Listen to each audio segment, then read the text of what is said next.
To you who hear, I say, love your enemies. Do good to those who hate you. Bless those who curse you. Pray for those who mistreat you. The person who strikes you on one cheek, offer the other one as well. And from the person who takes your cloak, do not withhold even your tunic. Give to everyone who asks of you. And from the one who takes what is yours, do not demand it back. Do to others as you would have them do to you. For if you love those who love you, what credit is that to you? Even sinners love those who love them. And if you do good to those who do good to you, what credit is that to you? Even sinners do the same. If you lend money to those from whom you expect repayment, what credit is that to you?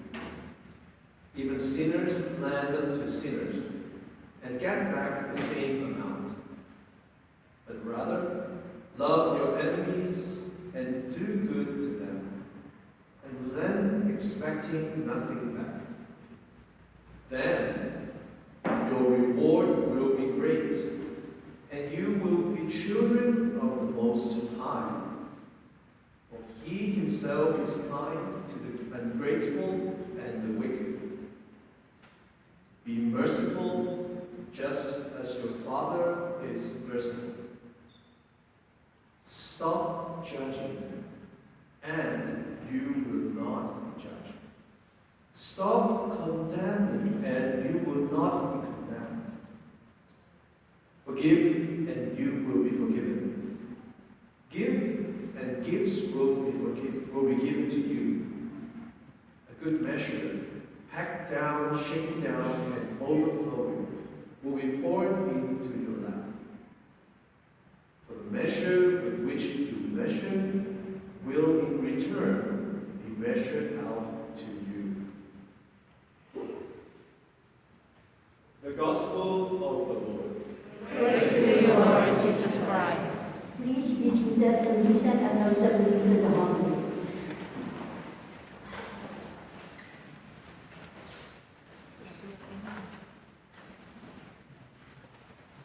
It is the golden rule that in today's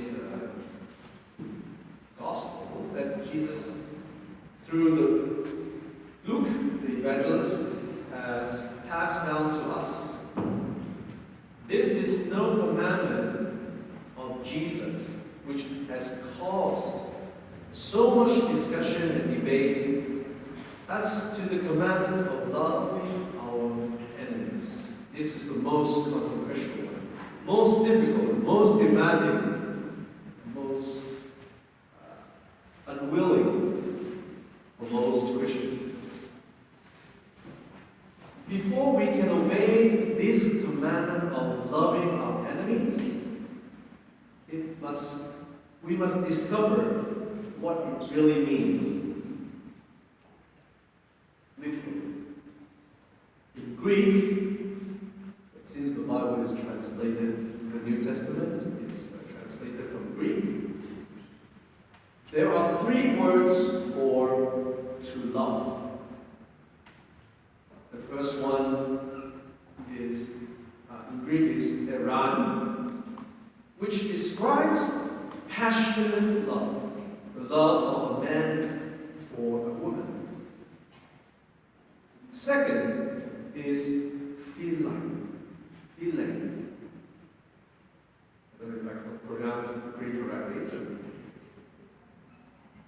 Which describes our love for our nearest and dearest, the warm affection of the heart.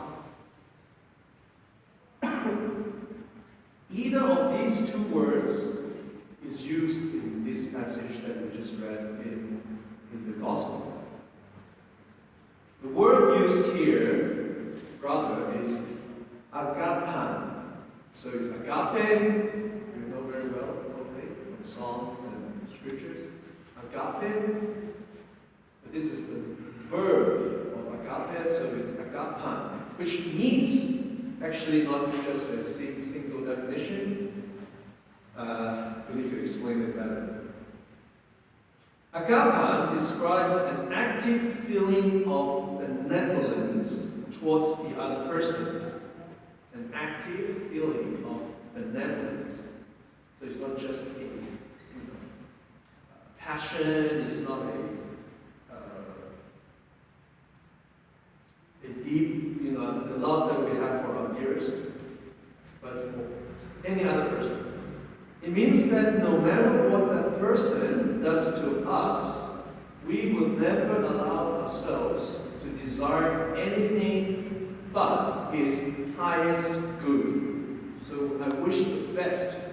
I want the best to happen to this person. Doesn't matter what he or she does to me. It's not a condition. It's just, it's not because they did something good to me. I want them the best. Okay? And we will deliberately and with firm purpose to go out of our way to be good and kind to that person. So it's not just a convenient goodwill, but we have to go out of our way. For example, I just received someone's going out of the way to take care of me. One of these days, this last week, I was not feeling well.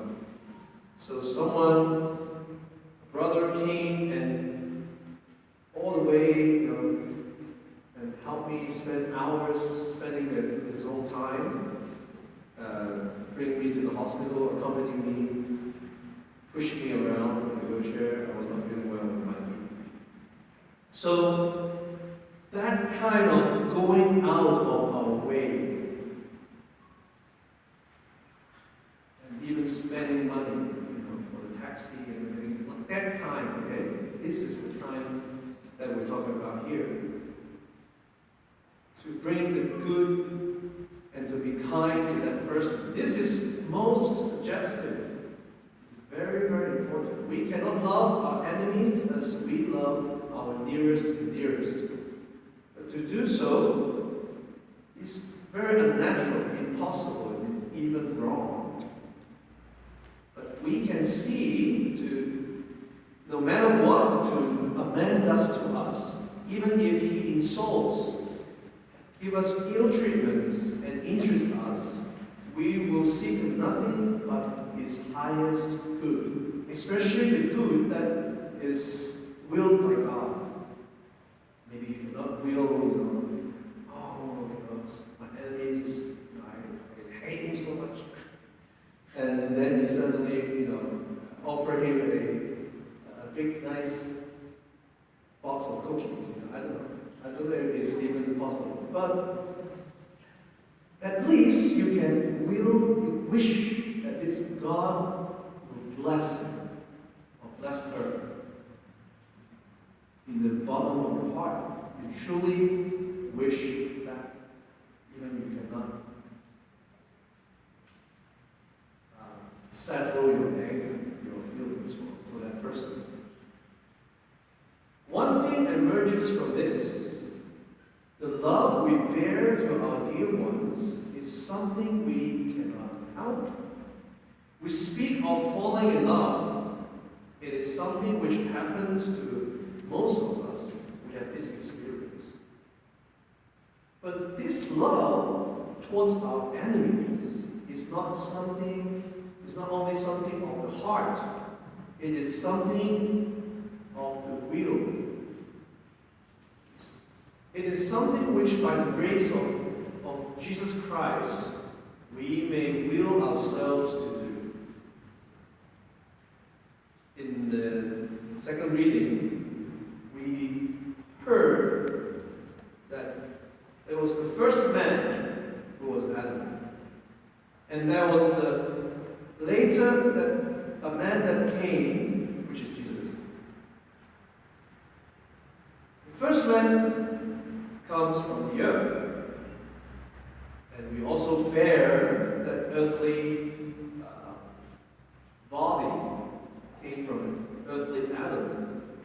But there's a second man who came from heaven, which brings us what belongs to the Spirit. And we are supposed, is that we have the image of the earthly one, Adam, and through baptism we have the image of the heavenly one.